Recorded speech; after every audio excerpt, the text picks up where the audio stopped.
Hey everyone, I'm Brad and this is Watch Rate Heart. And for the next 2 weeks, we're going to do something a little bit differently for our segments for the watch list. For the next 2 weeks, we're going to watch nothing but 1995 films. And I got a lot of 1995 films to watch. I have 14 I have to go through. So for this week, we're going to do 7, and the next week we're going to do 7 as well, so I can prepare my best of 1995 films list for November. Now, I just want to note here, I'm not going to have as many Letterboxd reviews as I normally would when it comes to the reviews, since I have so many films to review. But enough of that, let's get started with our first film from 1995.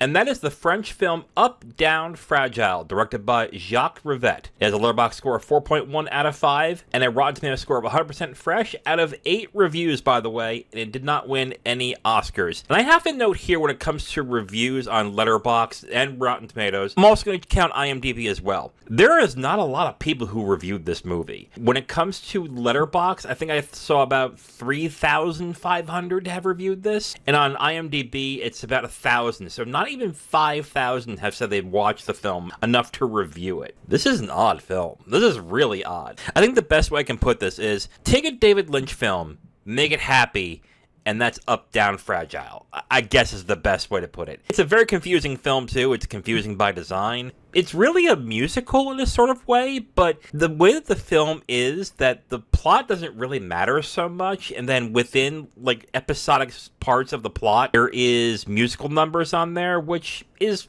again, kind of strange. But I gotta be honest, the visuals of this film is beautiful. From the sets and locations used to the clothing that the actors wore in the film. Everything just looks really nice. Especially the women who were in this movie and how they dress are just really well done. That's something I noted throughout the entire film. It's like every actress in this film looks stunning. Not just by their body and the way they look, but by what they wore as well. Like, all of them look really good in this. And I gotta be honest, I'm not gonna pretend that I understand what's going on in the film. In fact, I don't really understand most of it, but I really dug the vibe of the film.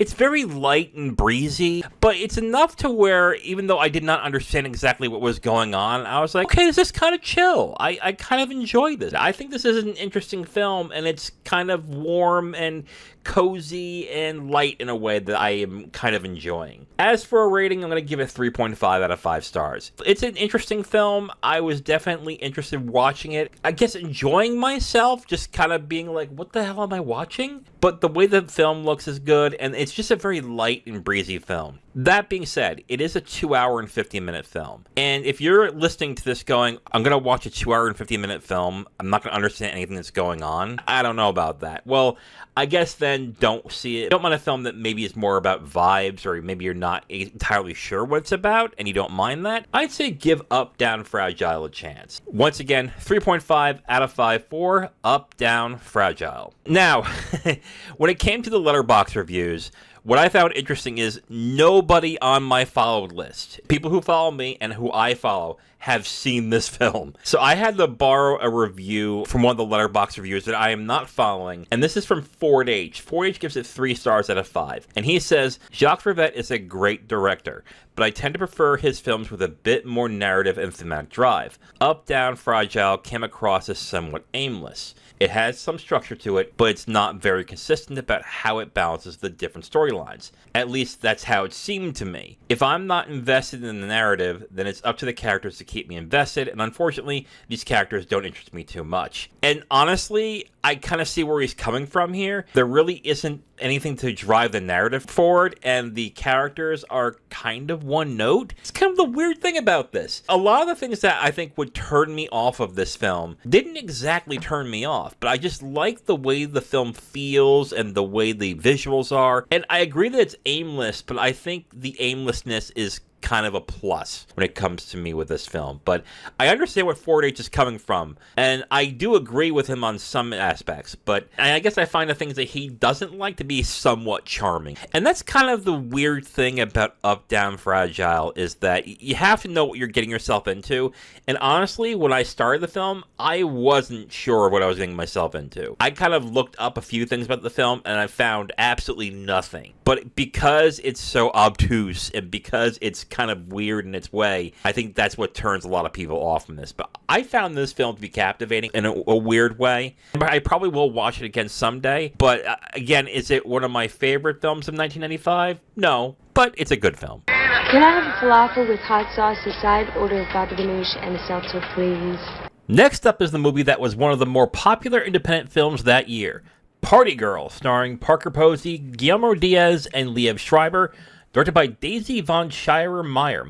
My God, that's a long last name. This has a Letterboxd rating of 3.7 out of 5, a Rotten Tomatoes score of 82% fresh, and it did not win or get nominated for any Oscars. I guess this film taught me one thing. I guess one person's quirky and adorable is another one's absolutely obnoxious, because I could not stand the main character in this film. Yeah, I found Mary, the main character, completely obnoxious and unlikable. I felt that she was just the most annoying person in this entire movie. Now, that could work. Think of Party Girl as like the inversion of She's All That, basically. The nerdy girl with the overalls and this little sloppy turns beautiful. In this movie, it's the opposite. It's this beautiful party girl turns into a bookish, nerdy girl, basically, is what happens in this movie. Her being obnoxious could work because then the other characters could pick up the slack and show, oh, actually, she's likable because this person likes her, and this character is also interesting, and maybe they'll show her the error of her ways, and da-da-da-da,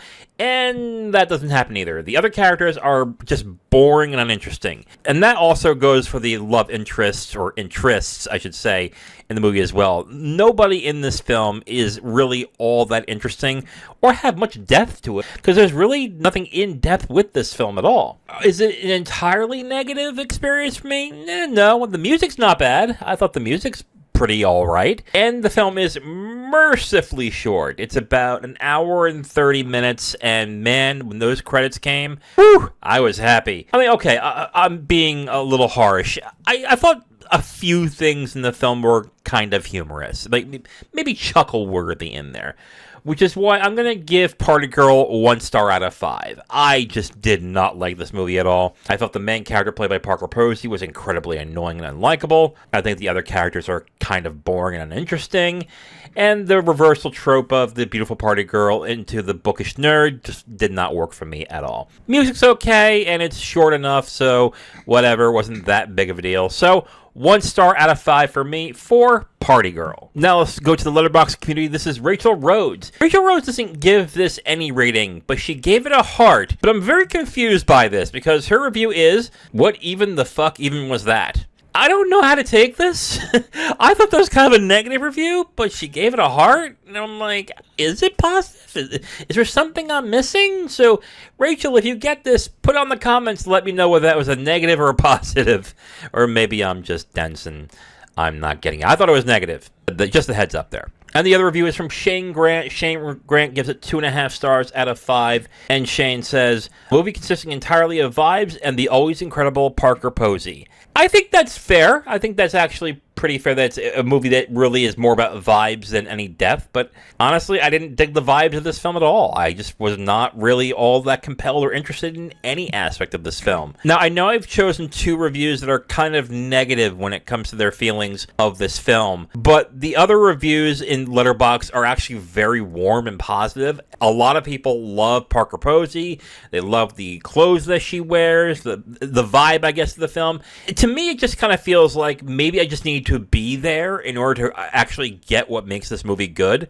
But because I wasn't, I think I was like 12 or 13 at the time when this came out, it just did nothing for me. So I think you might like it. Check it out. Especially if you like Parker Posey. But man, this is like another Parker Posey film I did not like.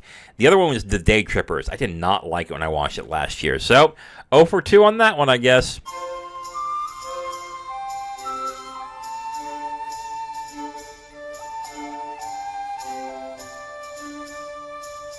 Let's keep this nostalgia train rolling with what must be the longest damn title I have ever heard from a movie, The Englishman Who Went Up a Hill But Came Down a Mountain, starring Hugh Grant, Tara Fitzgerald, and Colm Meaney, directed by Christopher Monger. It has a Letterboxd score of 3.1 out of 5, a Rotten Tomatoes score of 67% fresh, and this did not win or get nominated for any Oscars. Man, I gotta be honest here, this film was fine. That's really the best way I could put it. Like, this film was fine. But the only reason why I watched this film was because of Hugh Grant. I'm a big fan of Hugh Grant. I like him in his comedies. I like him in his movies. So I saw this and I was like, oh man, I haven't seen this, have I? I'm like, no, I don't think I have. So that's the only reason why I watched it. And honestly, the funny thing about it is Hugh Grant's really not the star of this film. Now, this is more of an ensemble picture, but I would say if there are two people that are the stars of the film, it's Colm Meaney and Kenneth Griffin, who I think are really the highlights of the film and the real stars. They're the ones that really get the plot rolling. Colm Meaney plays the bartender.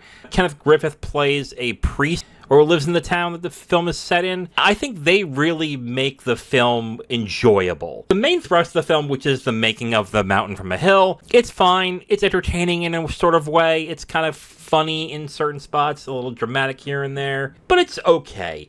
Now, if you've seen the poster or you've seen the trailers or anything for this movie, you're going to notice that Hugh Grant has top billing. It kind of looks like a romance movie. Well, the romance really doesn't happen until maybe the third act, and it's very slight. There's really nothing involved in the romance. In fact, I would say Hugh Grant's character is probably one of the less important characters in this film, even though he's technically the Englishman. Alright, so I gotta be honest. This film's fun. It's an enjoyable film, but it's incredibly forgettable. I've forgotten most of it after watching it last night, but it's light and frivolous fun. It's charming for what it is. But if I'm being honest with you, I'd probably forget this film right away if it wasn't for the fact that it had the longest title I have ever seen in a film, which is why I'm only giving this film 2.5 stars out of 5. It's fine. It's an enjoyable film. I like it for what it is, but if I'm being honest, it's also not a very memorable film.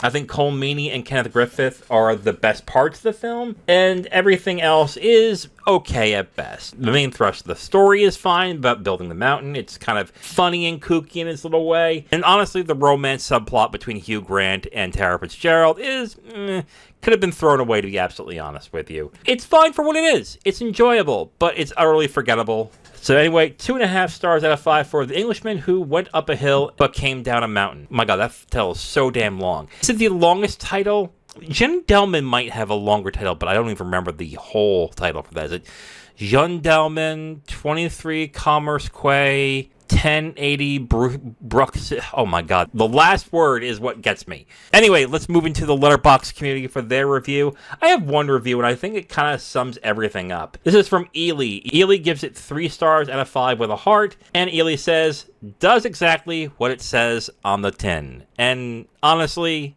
yeah, that's all the film is. It's a short 90-minute film. It's fun, it's light, it's funny in certain spots, but again, it's totally forgettable after that. I think I've forgotten half the film after watching it last night. But enjoyable, I will say. It is fine for what it is. Just don't expect it to be as memorable as, say, Four Weddings and a Funeral, Notting Hill, and other things that Hugh Grant has done. Man, he actually hasn't done many great things, now that I come to think of it. Oh well.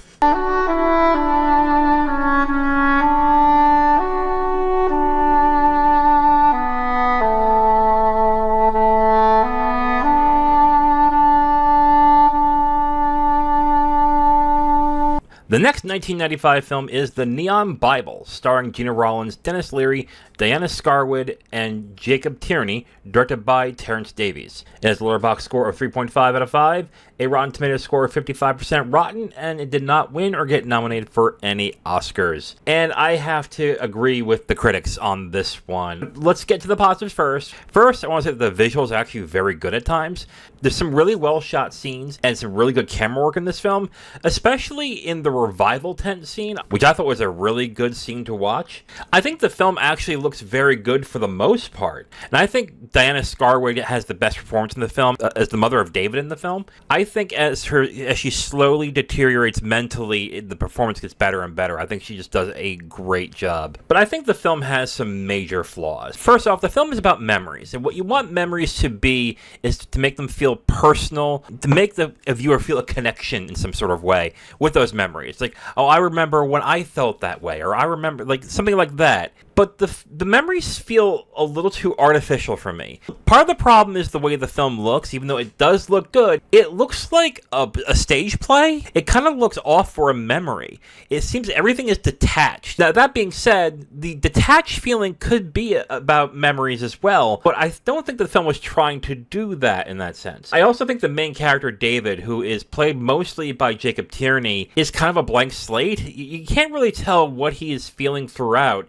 and I think that's a lot to do with the performance by Jacob Tierney in this film. He kind of just looks blank at times, and I know he's portraying somebody who's going through a lot of stress and a lot of things that a kid shouldn't deal with at the age that he is going through it, but even the most stoic, the most muted characters have some sort of way to communicate what's going on in their head, and it looks like Jacob Tierney's performance doesn't really do that. It just looks blank and slow. He just makes him a less interesting character. I mean, I gotta be honest, some people love this film, think it's a really good film. Others feel the opposite, and I'm on the opposite way. I'm gonna give The Neon Bible 2 stars out of 5. The film does look good, I have to admit. I really do like the way that the film looks in certain scenes, and I like Diana Scarwood's performance as well. But everything feels artificial. I feel like I'm one step removed from what the emotionality of the characters are in this film. And I think that also has a lot to do with Jacob Tierney's performance being so muted and so lacking of any kind of emotion until the very, very, very end of the film.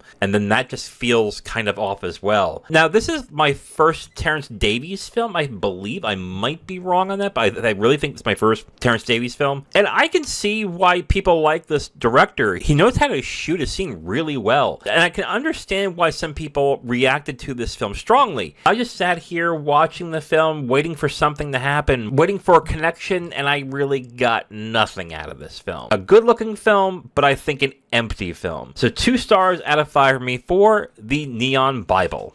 Now, I had the same problem with this film that I did with Up, Down, Fragile, and it's that nobody on my friends list on Letterboxd have seen this film or reviewed it. And on top of that, it looks like not a lot of people have seen this film either. So I'm going through the popular reviews from Letterboxd, and I have this one from Boxer Santaros. Boxer Santaros did not give it a rating or a heart, but I think he really nails my feeling about this film. And he says, vague, impersonal, and forgettable, but like in a kind of cool way. The film equivalent of watching someone else's dream, all at once, deeply immersive, yet at one removed. And that's kind of exactly how I feel. I really see the quality in the film. I definitely understand why people do like this film. But at the end, I just felt so detached. It didn't feel like a personal film. It doesn't feel like I'm trying to get to know a character. It just felt like I was watching scenes of someone's memories cycling back and forth, and that was all. The Neon Bible could have been a very interesting film. I definitely see where some really good things can come out of it, but I just don't think it stuck the landing well at all.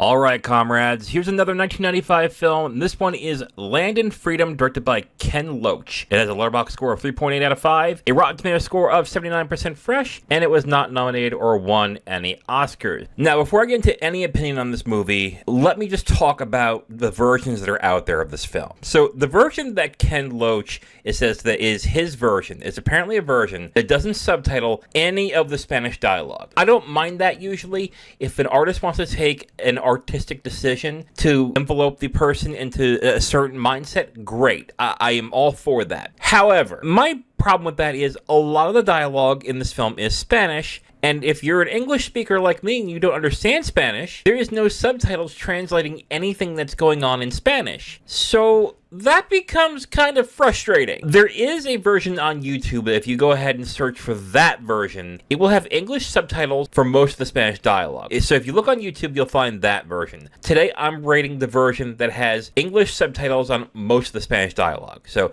when you see the rating, that's the one I am doing. Bearing in mind that we are talking about the one with the subtitles on the Spanish dialogue, I think this is a good film. I think the battle sequences are actually very well shot and very well executed. I think the way that the film portrays the struggle of idealism and ideas and how these people are trying to create a better world with their worldview, I think is very well portrayed. There are scenes in this film where after a battle has happened, they then go into a political debate. Honestly, I think that would be a bad idea, but this film actually works it out very well. I think the way the film does it back and forth with these people fighting and then fighting each other for their points of view and going back and forth, I think is very well realized. And there's a very good performance by Rosanna Pastor in this film that I think needs to be pointed out. I think she does a very good performance in this film. I gotta be honest, there are a lot of things about this film I do like, and I think the artistic decision to not put subtitles on the Spanish dialogue, I get it to a certain point, but I think it actually just makes the film much more frustrating to watch, at least for me. And maybe that's a problem I have, and others didn't have that issue, and that's you. Great, good for you on that one. But I had a very serious problem with that, and it just became really frustrating to watch this film and not understand half of what's going on. Now, that being said, I did watch the version with the Spanish dialogue having English subtitles. So, with that version, I'm giving it 3 stars out of 5. Again, I think the battle scenes are well shot and executed. I think the way that they go back and forth with the fighting and then fighting each other is also really well done. And I also like Rosanna Pastor's performance in the film. There are parts of the film that I found heartbreaking and touching in certain aspects, but it didn't really grab me as much as I wanted it to. But I still will say it's a good film. With that, I'm going to give Land and Freedom 3 stars out of 5. I'm not going to do any Letterboxd reviews for 2 reasons. 1, not many friends on my Letterboxd have watched and reviewed this film. And 2, I don't know which version anybody watched, so I don't know whether to really discuss whether I agree or disagree or not with them. So let's just get right into the next one. What the hell were you thinking? Why didn't you just tell me to go? Why didn't you say get lost?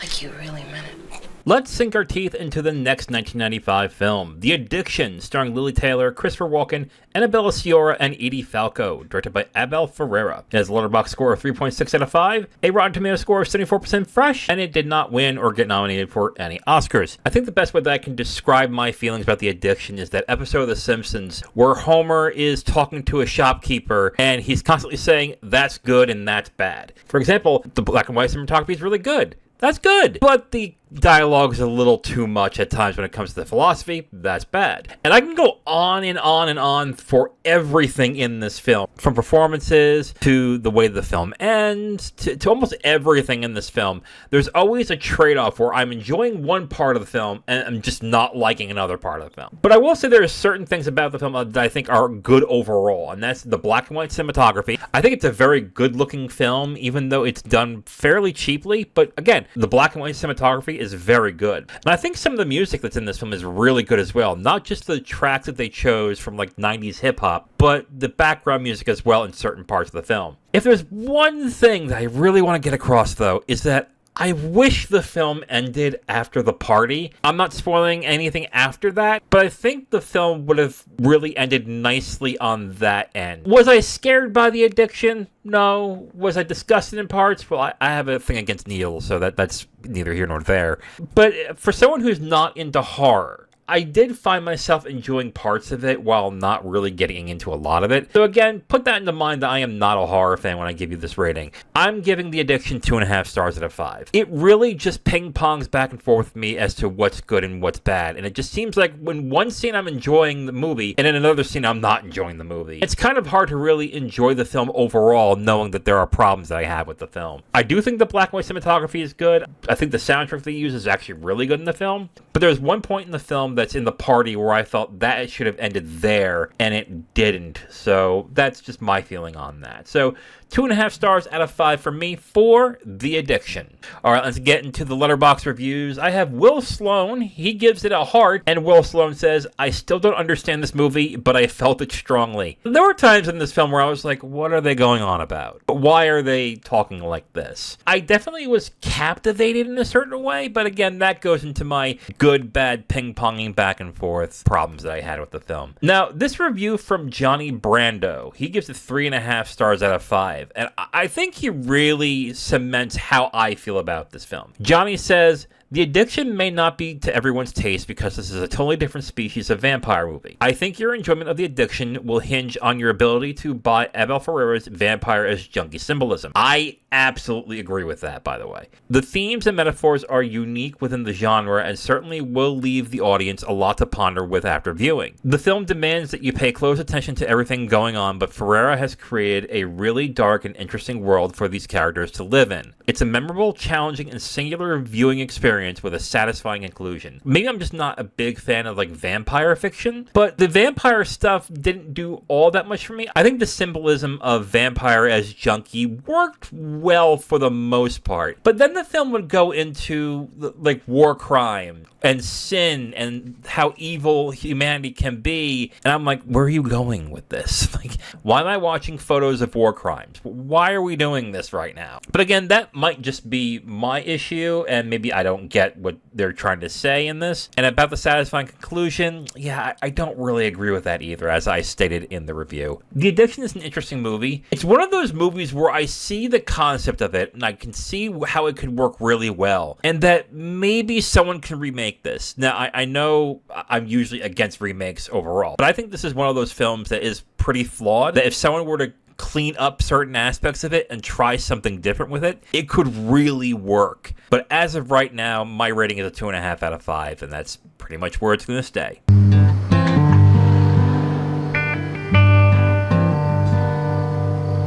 And finally, we have the last 1995 film from this week, and that's Angela, directed by Rebecca Miller. It has a Letterboxd score of 3.6 out of 5, a Rotten Tomatoes score of 60% fresh. That is from 5 critic reviews, by the way. Not many critics have reviewed this, and it did not win or get nominated for any Oscars. So Angela is a very interesting movie. Basically, the film is about these 2 young girls who have to deal with their mother who has severe mental health issues. And the first half of the film is basically them dealing with those issues. And I think that's where the film is best. It shows what the girls are going through while it also shows the problems that the mother is having. I think the performances by both the young actresses, Miranda Ryan and Charlotte Eve Blythe, are both good in those sections. The last half of the film gets more into their precociousness while dealing with Angela's mental health struggles. And I don't think it's as good as the first half, but it's also kind of funny in some spots, and it's also a little bit unsettling and disturbing. I think the thing that really surprised me was I was thinking this was going to be a much more disturbing or unsettling film, and it really wasn't. And that's going to lead me to the ending of the film, where I just think it just didn't really fit with the rest of the film. I'm not going to spoil what happened. Hell, I'm not even going to spoil what happened throughout most of the movie. But what happens to Angela at the end, it just kind of felt like the director wanted a more impactful ending, while not really considering if it really fit with the film very well. I think the other issue I have, and this is a big issue, this film has a number of technical issues. First off, if you watch this on Criterion Channel, I think this is really the only way to watch it. It looks like there's tracking issues. Maybe if you're not old enough, if you ever watched something on VHS, remember when a VHS tape would get worn down and it would start to bounce and get distorted? That happens a number of times in this film on stream. That I definitely noticed. But the other problem I started noticing as well, there are so many cases when I watch the film where you can see boom mics, you see cables, you can see lighting, and it really kind of takes you right out of the movie. I don't know exactly why this film has this problem, but it just looks terrible when you're watching it. But overall, I think Angela is an alright movie. It could have been a really good movie, but I don't like the direction it went to in the second half, and I particularly don't like the ending, and it's just a messy film. film overall. So that's why I'm going to give Angela 2.5 out of 5 stars. Definitely some good things in the film. I think both child actresses are good in the film. And I think the first half of the film, which deals with the mother's problems and the daughter's dealing with that, is probably the strongest part. The film has a number of problems, but I think it's interesting enough that if you are slightly interested in it, you should probably give it a shot. So overall, I give Angela 2.5 out of 5 stars. Alright, so let's get into the last Letterboxd review. Again, it looks like none of my friends actually watched this film, so I'm going to take this from Quiet Profanity. Quiet Profanity gives it 3 stars out of 5, and he says, this is like the feel-bad Totoro, which I have to agree, that's a really good comparison. Miranda Ryan does an amazing job as the title character in its portrayal of mental illness and motherhood is heartrending. But I still am not completely sure what point this film is trying to make. I absolutely agree with that. Something about the instinct towards self-destruction and the need to believe in something that often fails you in the face of tragedy, and the inability of even a well-meaning community to help, I don't know. Creating a character suffering mental illness who emanates your father's more famous ex-wife is a weird flex, though. Yeah, isn't that weird? It was really strange. When I realized Rebecca Miller is the daughter of Arthur Miller, I was like, oh, that's weird. What the hell? And in some ways, Angela, the movie, is kind of weird as well, but I don't think it's weird enough. And I don't think it's even heartbreaking enough or disturbing enough either to really become effective at what it's trying to do. It's a fine movie. It's an interesting movie in some ways, but there are so many issues with it. But I'll give it a very slight tacit recommendation. And that is it for this episode of Watch, Rate, Heart. But before I go, let me ask you a question. Is there a certain time period of films you wish to watch more of? For me, I'm really curious about watching more films in like the 30s and 40s myself. But if I'm being honest, any year I'm pretty much interested in watching films. I just like watching old and new films. I just like watching any films. If you liked any of the reviewers I highlighted in this episode, you can check out the video description for a link to their Letterboxd profile and be sure to give them a follow. And tell them that Brad from Watch, Rate, Heart sent you. You can follow me at Letterboxd and X at Watch, Rate, Heart. Please like and subscribe if you enjoyed it and share with your friends. I'm Brad from Watch, Rate, Heart. Thank you for watching, and remember, we all watch and rate movies, but you give them the heart that makes them live forever.